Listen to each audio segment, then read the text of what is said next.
Página 4. Estágio, didática e identidade docente no ensino superior. O papel da didática na formação do professor, abordagens e fundamentos teóricos, conceito de didática. De uma forma simplificada, a didática é a ciência que estuda o processo de ensino e aprendizagem. A didática é a ciência que estuda o processo de ensino e aprendizagem. Segundo o dicionário House da língua portuguesa, didática pode ser a arte de transmitir conhecimentos, a técnica de ensinar, a parte da pedagogia que aborda os preceitos científicos para tornar a atividade educativa mais eficiente.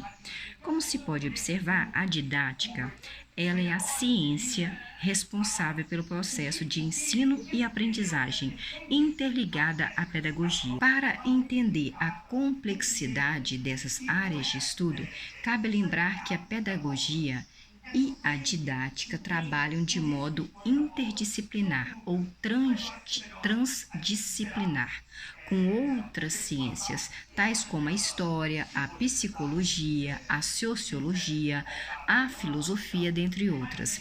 Libânio, 94, ressalta que a educação escolar se destaca na vivência das atividades humanas, acumuladas ao longo da vida, levando em consideração a visão do homem como um ser social.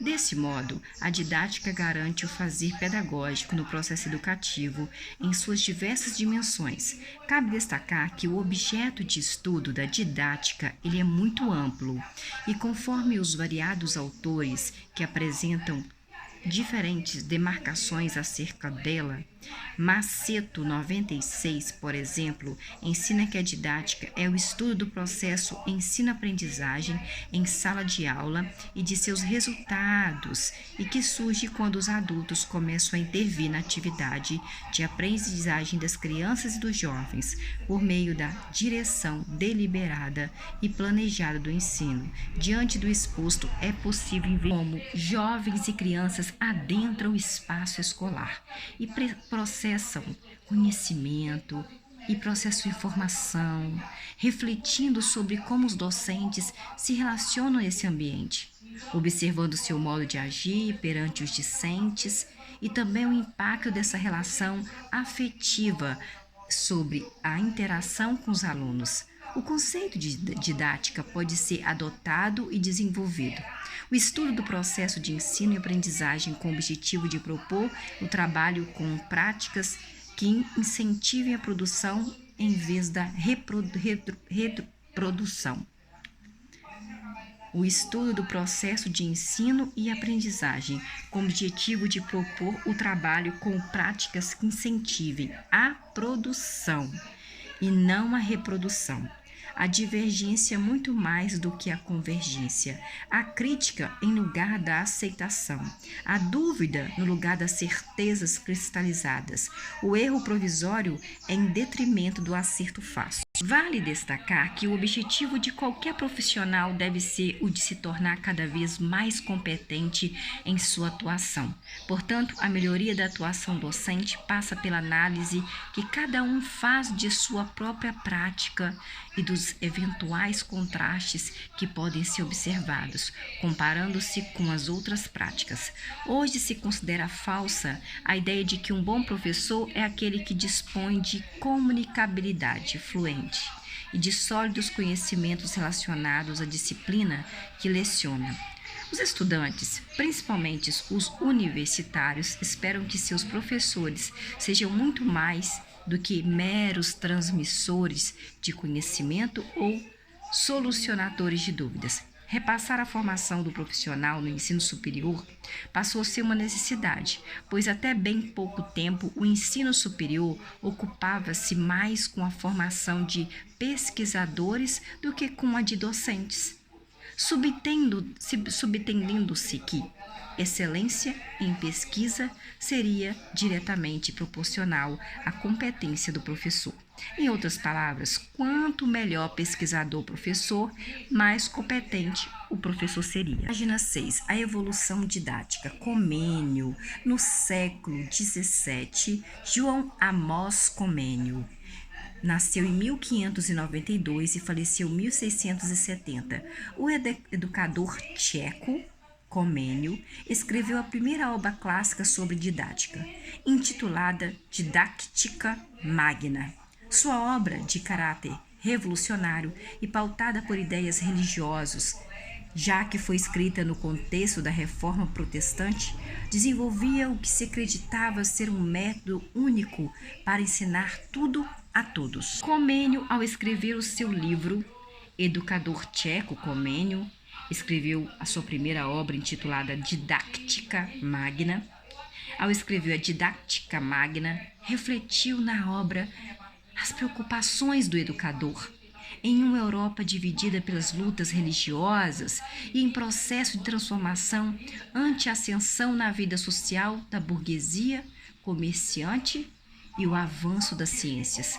Seu projeto educacional de Comênio foi uma resposta aos anseios e às exigências de uma classe que, revolucionando o mundo da produção, alterava com rapidez as relações sociais. Naquele contexto, segundo a Didactica Magna, que Comênio escreveu, ao ensinar o assunto, o professor Comênio deveria apresentar sua ideia de forma clara e breve, pois a concepção de ensino preconizada na obra previa que os discentes aprendiam por meio dos sentidos, principalmente vendo e tocando.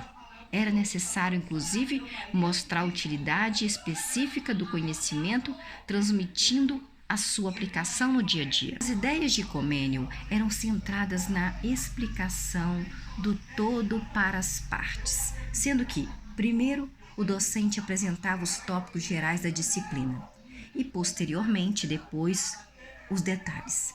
Finalmente, o educador somente adentraria outro conteúdo quando o aluno dominasse aquele assunto inicial. Segundo Pimenta, 2002, o ensino, de acordo com a didática comeniana, fundamenta-se na própria natureza, ou seja, cada educando tem um tempo diferenciado para a aprendizagem, sendo que as condições propiciadas na construção do conhecimento é que farão a diferença na aprendizagem.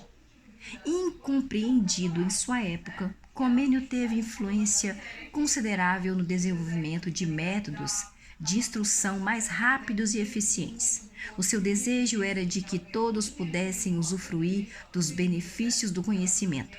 Esse pensamento também designava um avanço. Apesar da grande novidade contida nessas ideias, principalmente por se tratar de um impulso ao surgimento de uma teoria de um ensino, Comênio não escapou de algumas crenças usuais daquela época sobre o ensino. Embora partindo da observação e da experiência sensorial, mantinha-se o caráter transmissor do ensino.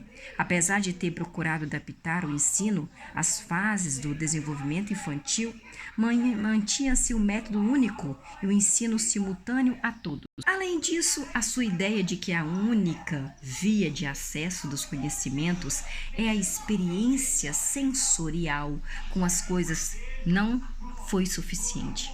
Primeiro porque as percepções frequentemente poderiam ser e são enganosas. As percepções frequentemente poderiam ser e são enganosas. Segundo, porque já se assimilava a ideia de que existia uma experiência social acumulada de conhecimentos sistematizados que não necessitavam de ser descobertos novamente. Como se pode constatar, desde aquele período, os ensinamentos faziam parte da didática do professor, que tinha como foco em sua prática a aprendizagem do educando. Além do Comênio, é importante ressaltar a contribuição de Rousseau. Aprenda mais, vale a pena conhecer a Didactica Magna. Ela está disponível no endereço www.ebook Brasil. Nós estamos aqui na página 7. Na página 8 vamos conhecer Rousseau, Jean-Jacques Rousseau, e sua influência em Pestalozzi. No século XVIII, Rousseau nasceu em 1712 e morreu em 1778, provocou uma nova revolução didática. A grande contribuição de Rousseau diz respeito ao questionamento quanto à educação. Como podemos educar sem ter o conhecimento do que é criança? Como que nós podemos educar sem ter o conhecimento do que é uma criança? Sabe-se que o Rousseau idealizou todo o segmento de didática.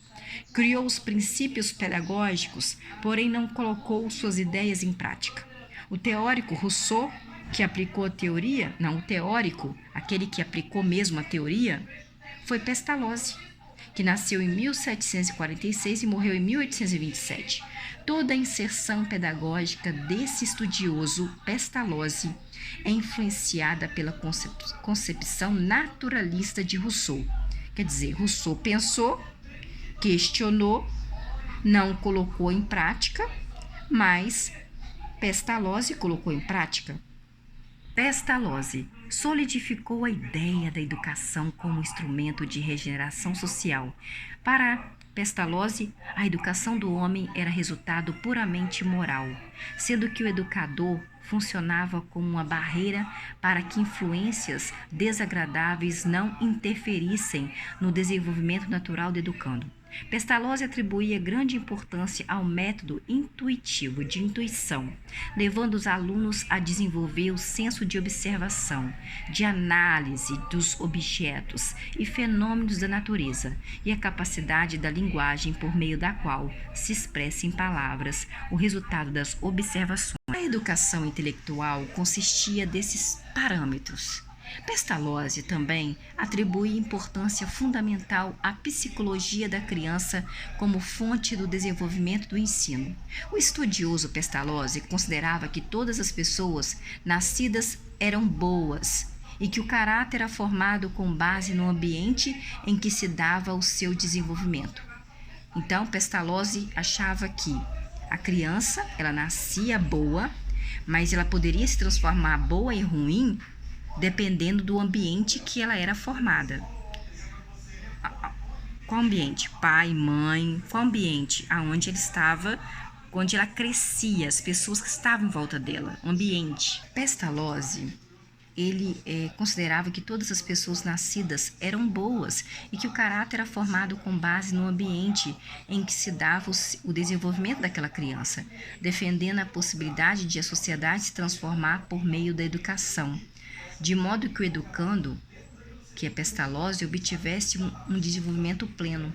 A estratégia utilizada por Pestalozzi se concentrava no que chamamos hoje de sequência didática, ou seja, os docentes organizavam um conjunto de aulas e atividades que possuem o mesmo objetivo, com o intuito de desenvolver as habilidades intelectuais e morais. Nesse método docente, parte do simples para o complexo, com mais complicado, realizando inicialmente atividades que fazem parte da realidade em que os discentes estão inseridos, para posteriormente depois aprofundar o conhecimento de forma sistematizada. Pestalozzi formulou princípios que contribuem para o entendimento de sua visão sobre a prática pedagógica do educador. Os seus princípios são estudados até os dias de hoje, Pestalozzi, como referências para profissionais de educação. Estudei Pestalozzi, estudei também Rousseau. O amor, o respeito mútuo, a individualidade do aluno são valores que, entre outros, os docentes procuram utilizar em suas rotinas. Pensadores da didática contemporânea, Comênio, Rousseau e Pestalozzi. Eles influenciaram muitos educadores com suas ideias, pois essas ideias interferiram na prática docente. Herbart, Herbart, percussor de Pestalozzi, construiu seus princípios educacionais fundamentados na ideia da unidade, segundo a qual o homem nasce e a partir das influências externas, quer dizer, das pessoas que ele convivia, sofridas por ele, a convivência, ele nascia e a partir do momento que ele nascia, o ambiente que ele estava, com as pessoas que ele estavam, as influências externas sofridas pela criança, sua relação com o ambiente se desenvolve em um sentido ou em outro sentido por meio da percepção sensorial, estabelecendo representações formadas e suas combinações.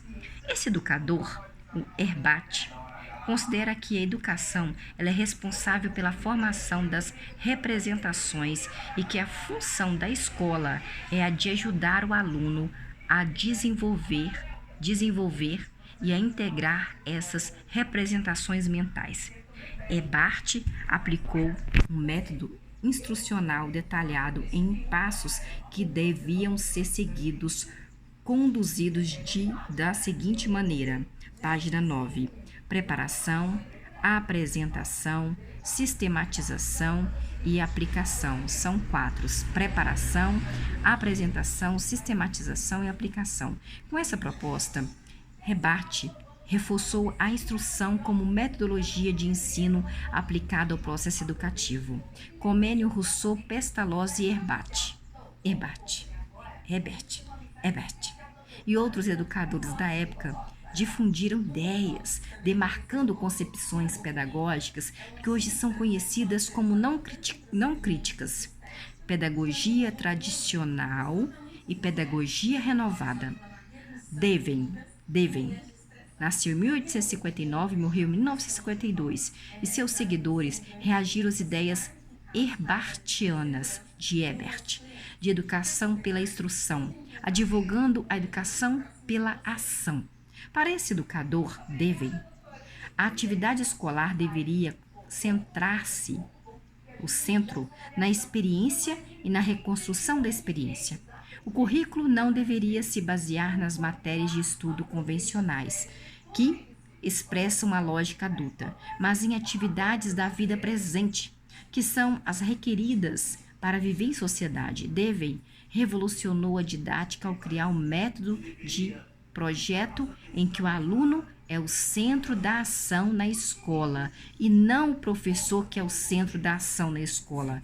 Deven falou: quem é o centro na escola é o aluno, não o professor. No Brasil, o movimento educacional denominado Escola Nova ganhou força em meados de 1930. Destacam-se como vertentes dessa corrente Montessori, corrente vitalista, Piaget, corrente baseada na psicologia genética, na vertente escolanovista. Não entram fins e valores, que fariam parte do campo da filosofia, uma vez que não são passíveis de verificação experimental. Dessa forma, didática e pedagogia ficam restritas aos métodos e procedimentos compreendidos como aplicação dos conhecimentos científicos e traduzidos em técnicas de ensinar. Na década de 1960 e principalmente no final do século XX, com o advento do desenvolvimento tecnológico, emerge um novo paradigma didático. O campo do didático se assumiria ao desenvolvimento de novas técnicas de ensinar o aluno e a novas técnicas de ensino, a aplicação delas nas diversas situações. Ganham importância, então, as técnicas do planejamento racional das situações de ensino. A didática, portanto, caberia disponibilizar aos futuros professores os meios e também os instrumentos eficientes para o desenvolvimento e o controle do processo de ensinar, visando a maior eficácia nos resultados do ensino. Nessa perspectiva de processo-produto, não cabe à didática questionar os fins do ensino, uma vez que já estão previamente definidos pela expectativa que a sociedade dominante tem da escola: preparar para o mercado de trabalho os alunos, não é verdade? Essa passa a ser o critério de avaliação do sistema escolar. Pimenta, 2002. Preparar o nosso aluno para o mercado de trabalho. Foram destacados até aqui alguns filósofos e educadores que contribuíram para transformar o processo de ensino e, consequentemente, o de aprendizagem também. Observe que, ao defender suas ideias, esses filósofos, a partir da reforma de métodos de ensino, propondo práticas educativas inovadoras para suas respectivas épocas, esses educadores acreditaram no processo educativo e demonstraram a importância de se posicionar diante de novas concepções educacionais. Não, a didática e a construção da identidade docente no ensino superior. Para que a didática, hein? Para Para que didática? A didática cabe converter objetivos sociopolíticos e pedagógicos em objetivos de ensino.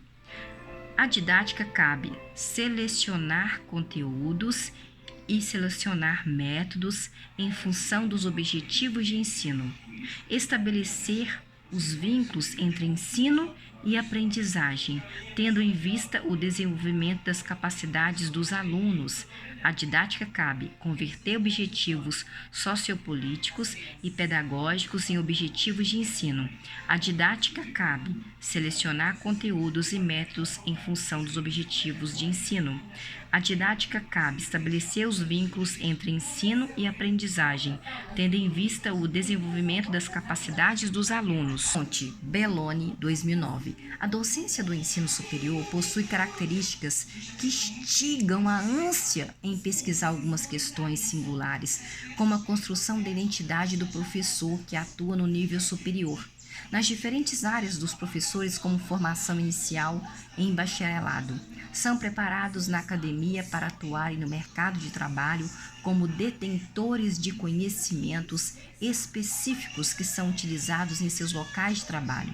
Este mesmo profissional, por inúmeros motivos, se vê em uma sala de aula, agora não mais como aluno, mas como professor, aquele que formará novos profissionais, agentes da construção social. Segundo Pimenta e Anastasio, 2008, na página 25, ao tratar da construção da identidade do professor, problematiza em relação às diversas configurações das instituições universitárias, que têm seu corpo docente composto de um conjunto de profissionais de diferentes áreas que, em sua maioria, não tiveram formação inicial ou continuada para o exercício da profissão.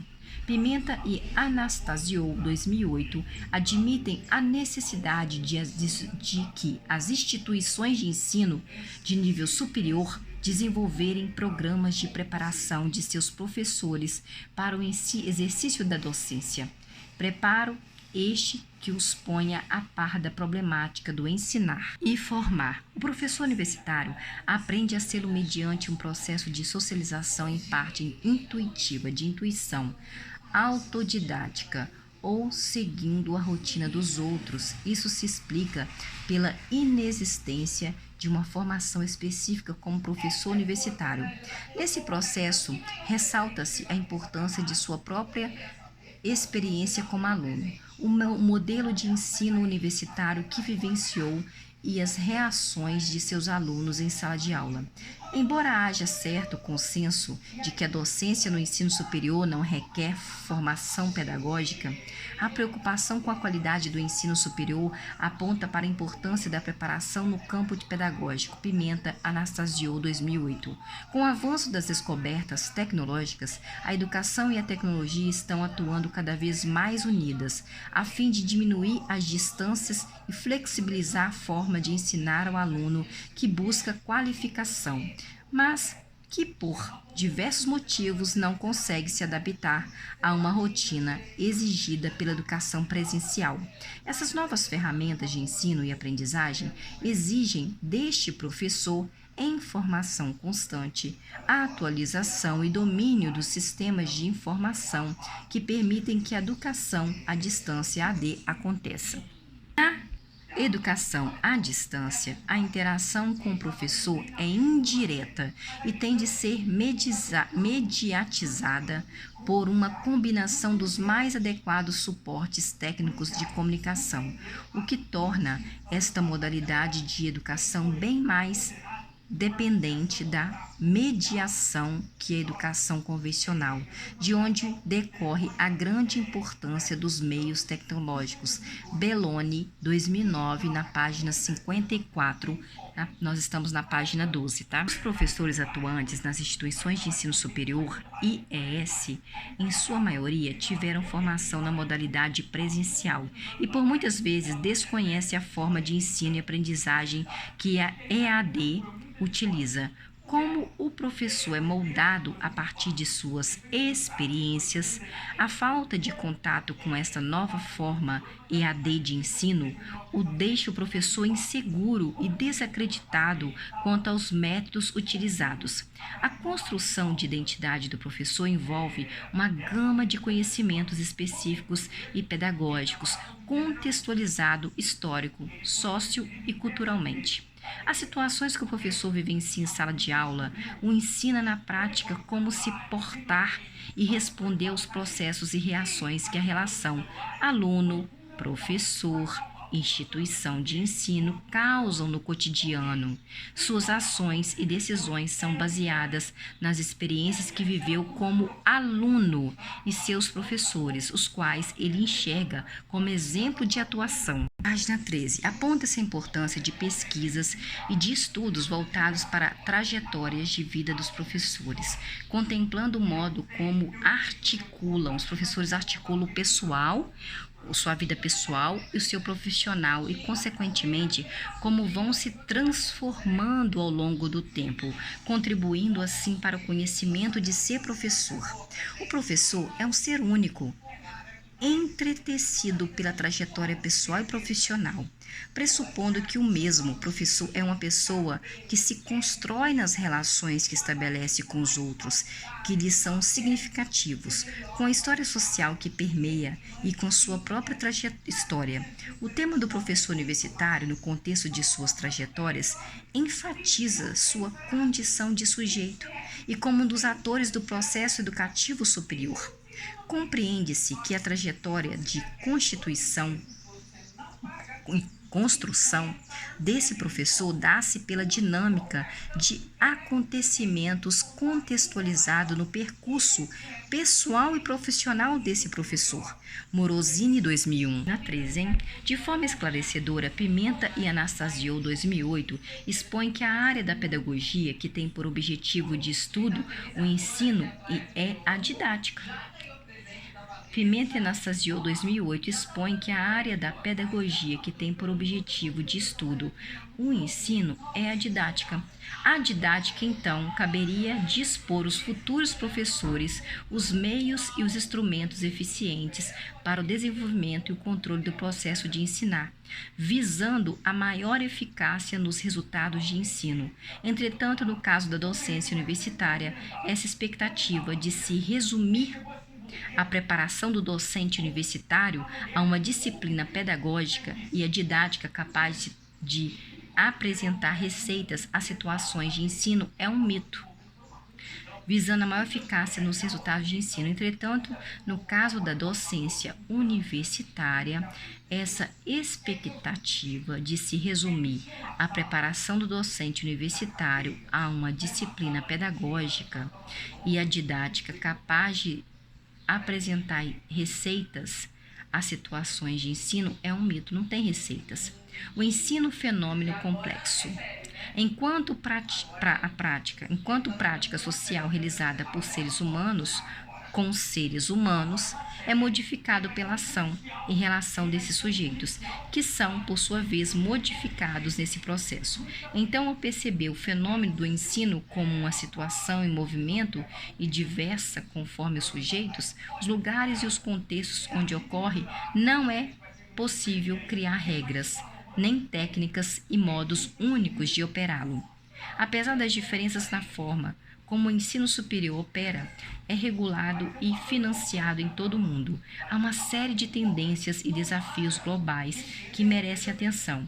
O ensino superior está profundamente ligado ao conceito de uma nova realidade mundial e suas instituições são objetos e agentes da globalização.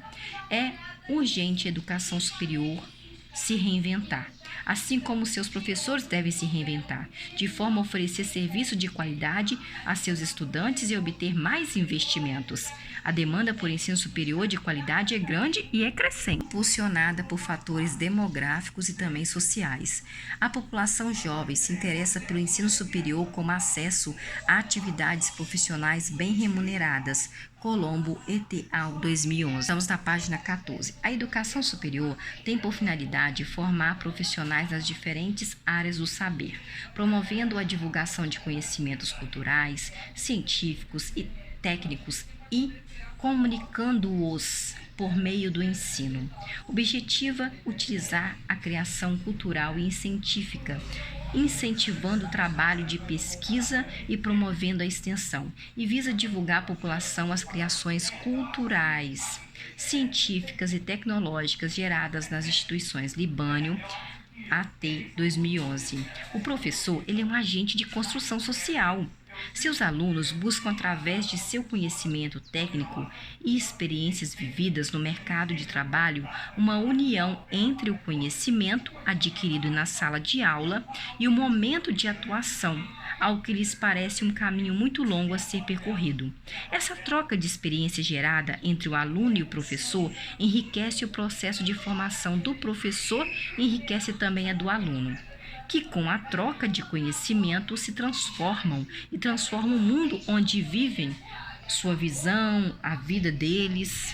Página 14. Existe a necessidade de relacionar e integrar os conhecimentos objetivos e subjetivos que o professor tem sobre sua prática com as novas informações que surgem da troca de experiências, de confronto de diferentes pontos de vista e de interpretações teóricas, na busca de compreender e de resolver uma situação problemática. O professor lhe constrói e reconstrói argumentos para explicar e interagir com seus iguais e ou com os formadores, no sentido de compartilhar suas ideias, a possibilidade de realizar um processo de interação rico e significativo, garantindo uma boa atividade de reflexão individual e coletiva. Vai depender da capacidade de que os sujeitos estarem abertos para dar sentido às suas ações e interações. Vieira, 2003. Os professores, quando chegam à docência na universidade, trazem consigo inúmeras e variadas experiências do que é ser professor. Experiências que adquiriram com os alunos de diferentes professores ao longo de sua vida escolar. Formaram modelos positivos e formaram modelos negativos, nos quais se espelham para reproduzir ou negar. Ser professor universitário supõe o domínio de seu campo específico de conhecimento. A finalidade da educação escolar na sociedade tecnológica, multimídia e globalizada é possibilitar que os alunos trabalhem os conhecimentos científicos e tecnológicos, desenvolvendo habilidades para operá-los, revê-los e reconstruí-los. Com sabedoria, o que implica analisá-los, confrontá-los e contextualizá-los, discutir a questão do conhecimento nos quais são especialistas, no contexto da contemporaneidade, constitui um passo no processo da construção da identidade dos professores. Pimenta, Anastasio, 2008. Página 15. Teoria e prática docente. Até mais ou menos a segunda metade do século XX, pode-se falar da presença marcante da filosofia nos discursos educacionais. De forma bastante sumária, poderíamos caracterizá-los como uma transposição para o campo das teorias em educação, das diferentes visões metafísicas, ontológicas ou políticas, originalmente articuladas na obra de um pensador ou solidificadas a partir de comentadores em um sistema de pensamento ou doutrina filosófica.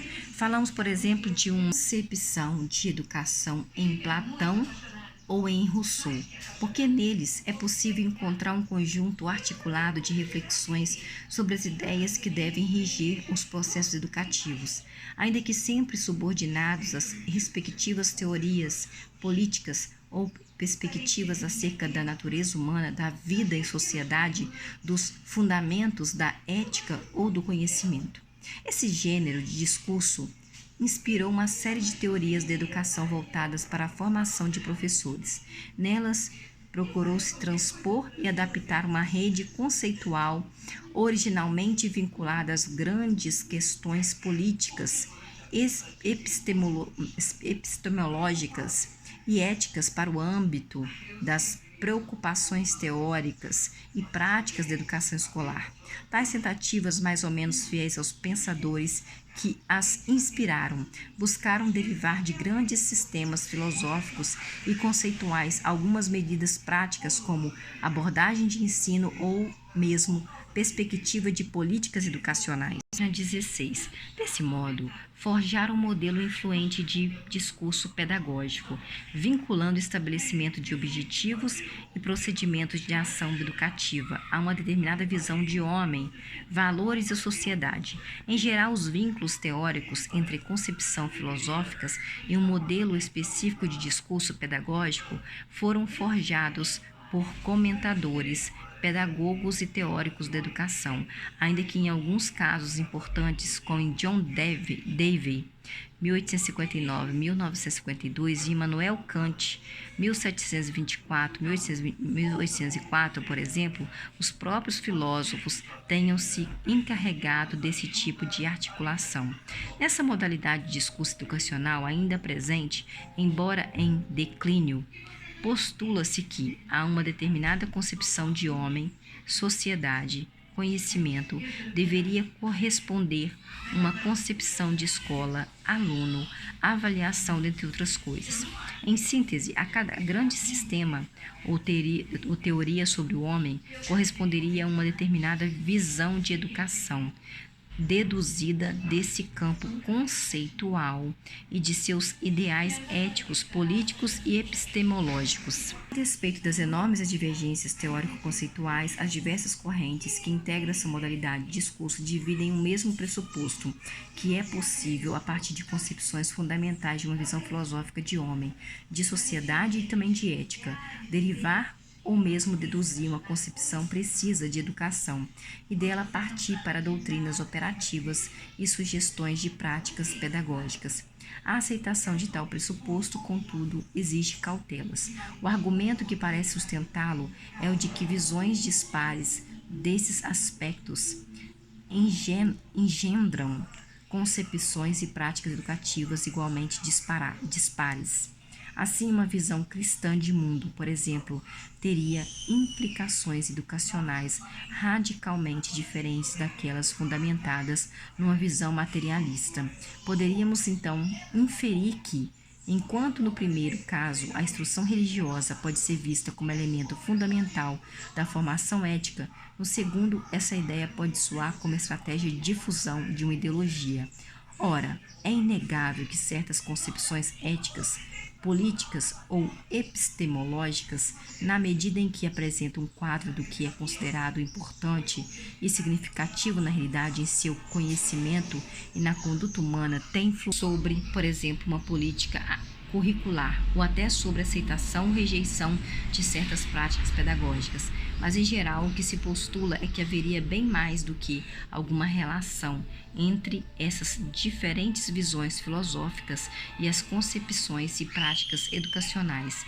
Kneller, 1996, ilustra bem esse tipo de crença ao afirmar que a filosofia educacional depende da filosofia formal, porque quase todos os grandes problemas da educação são, no fundo, problemas filosóficos. Não podemos criticar os ideais e as diretrizes educacionais existentes, nem se sugerir novos, nem sem atentar aos problemas filosóficos de ordem geral, tais como a natureza da vida boa, que é um dos alvos da educação, a natureza do próprio homem, porque é o homem que estamos educando, a natureza da sociedade, porque a educação é um processo social, e a natureza da realidade suprema, que todo conhecimento procura penetrar. O filósofo educacional pode estabelecer tais teorias, deduzindo-as da filosofia formal e aplicando-as na educação. Página 82. Kneller, 1966.